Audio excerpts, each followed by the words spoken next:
네, 2015년 한일 정부 간 위안부 합의 협상 과정과 합의 내용 전반을 검토하기 위한 정부 태스크포스가 어제 공식 출범했습니다.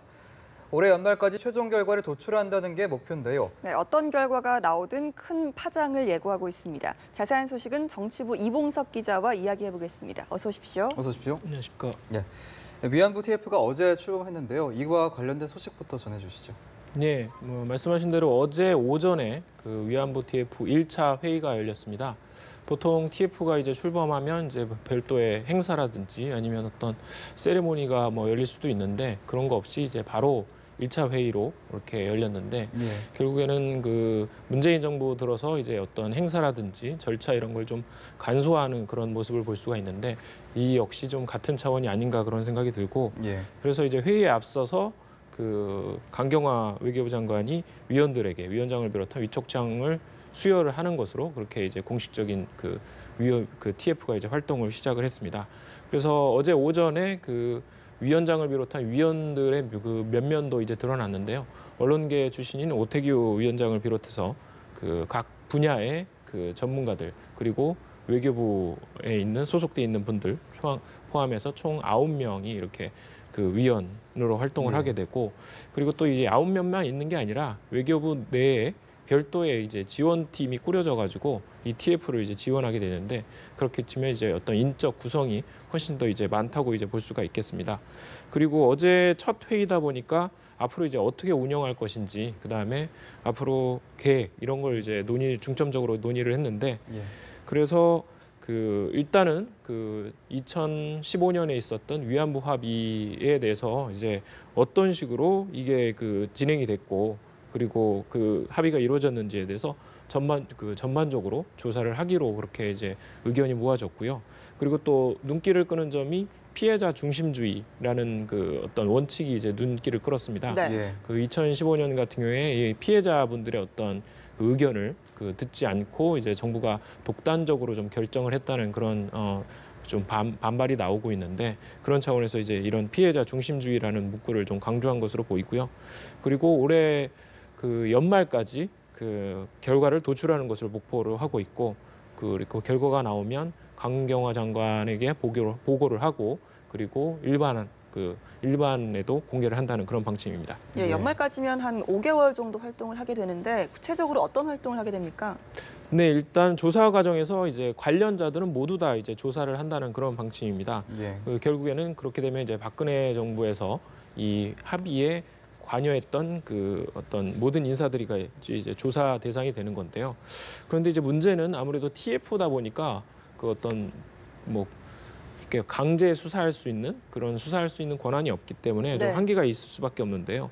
예를 들어서 협상 대표였던 그 당시 이제 외교부 그 동북아 국장 같은 경우에는 현재 이제 그 해외 공간에 이제 대사로 나와 있어서 예. 조사가 좀 가능할 수도 있겠지만 예를 들면 윤병세 전 장관이라든지 박근혜 전 대통령이라든지 아무래도 좀 조사가 좀 본인들이 거부할 경우에는 조사가 좀 힘들지 않겠느냐 그렇게 지금 전망이 나오고 있고 예. 그리고 또 법 절차를 준수하는 모든 범위 내에서 외교부 문서를 다 이제 본다는 꼼꼼하게 들여다본다는 그런 입장이고 그리고 청와대 어떤 내부 논의 내용도 검토 대상이라고 그렇게 얘기를 했습니다. 또 좀 관심을 끄는 게 일본 측 자료를 우리가 그러면 요청해서 받아볼 수 있느냐 이게 좀 문제가 될 수 있는데 네. 역시 이제 한계가 있을 수밖에 없는데 일본이 만약에 그 협조를 해주면 그것도 충분히 검토할 용의가 있다. 그리고 아까 말씀드렸다시피 수사권이 없어서 아무래도 좀 강제 수사를 할 수 없다는 게 좀 한계이고요. 그리고 또 만약에 조사하는 과정에서 불법 행위가 드러날 경우에 어제 기자간담회에서 이제 이런 질문도 나왔는데 그런 경우에는 한번 지켜보자 이렇게 지금 얘기가 나왔습니다. 예. 그리고 또 이거를 이제 TF 출범에 앞서서 어떤 결론을 이미 정해놓고 그 TF 활동을 하는 것은 아니다. 또 그렇게 강조를 하고 있습니다. 예. 결론 말씀해 주셨는데 아무래도 이제 TF 결과가 문재인 정부의 공식 입장을 결정하는 데 좀 중요한 역할을 하게 될 텐데 결과는 좀 어떻게 전망을 하십니까? 근데 일단 경우의 수를 총 4가지로 이제 볼 수가 있겠습니다. 첫 번째는 합의안을 계속 유지를 하는 것이고 또 하나는 이제 우리가 받은 15개 엔을 돌려주고 합의안을 이제 파기하는 거. 그다음에 이제 재협상에 하는 거. 그다음에 또 하나는 그 합의안을 그대로 가지고 가되 일부 문구를 뭐 수정한다든지 해서 보완하는 이 총 4가지가 있을 수 있는데 네. 다 4가지 모두 이 좀 결론이 나더라도 이거를 좀 추진하기가 쉽지가 않은 상황입니다.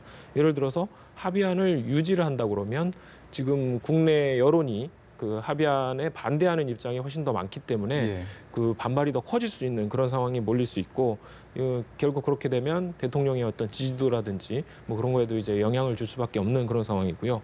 그리고 또 파기 같은 경우에는 외교적인 파장이 이제 너무 클 수밖에 없습니다. 그 국가가 그 외교부 장관끼리 한일 양국이 협의를 공개적으로 그 해놓은 상태이기 때문에 파기를 한다면 우리가 아무래도 좀 약간 수세에 몰릴 그런 가능성이 있고 예. 그리고 나머지 뭐 예를 들면 재협상이라든지 아니면 보안 이런 거는 둘 다 일본이 받아들일 수 있을 것이냐 또 이런 얘기가 나오고 있습니다.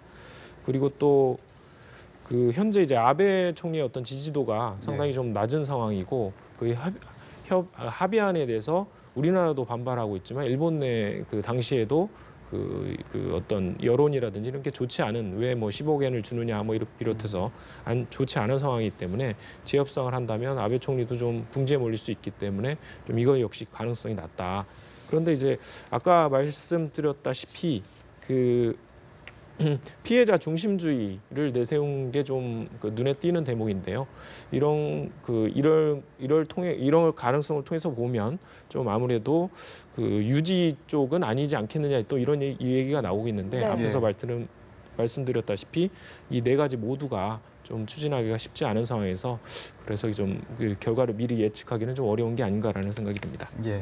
예, 4가지 경우의 수에 대해서 말씀해 주셨습니다만 현재 여론은 어느 쪽에 무게를 두고 있고 또 문재인 정부의 기조도 어느 쪽에 무게를 두고 있는지 참 궁금한 부분 아니겠습니까? 네, 그 아까 간략하게 말씀드렸다시피 합의 직후에는 아무래도 좀 긍정 여론이 좀 많다는 예. 여론조사 결과도 있었습니다. 예. 그런데 이제 바로 그 얼마 되지 않아서부터 이제 부정적인 여론이 그 긍정 여론을 이제 압도하기 시작했는데요. 그렇죠. 아무래도 그 뭐 여러 가지 이제 영향을 미쳤는데 그 뭐 예를 들면 최순실 국정농단 사태가 이제 불거지면서 예. 좀 어떤 그 전 정권에 대한 전반적인 이제 지지도가 내려간 것도 어느 정도 영향을 미쳤을 수도 있고 예. 그리고 최근 같은 경우에는 김군자 할머니가 이제 사망을 돌아가셔가지고 생존자가 지금 37명으로 좀 줄어든 상황입니다. 네. 그런 상황에서 아무래도 반대 여론이 좀 더 이제 높아질 수밖에 없는 그런 상황이고 문 대통령 같은 경우에는 그 후보 시절에는 재협상이 필요하다 뭐 이런 식으로 이제 언급을 했는데 그 당선 이후에는 이 재협상이라는 말을 구체적으로 하지 않고 있습니다. 아무래도 일본과 관계를 의식할 수밖에 없기 때문에 네. 그렇게 보는데 이제 아베 총리한테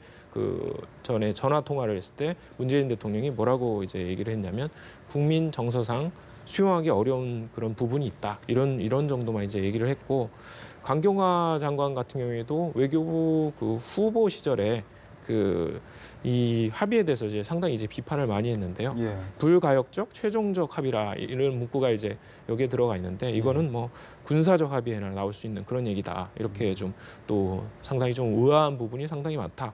이렇게 얘기를 했고 예.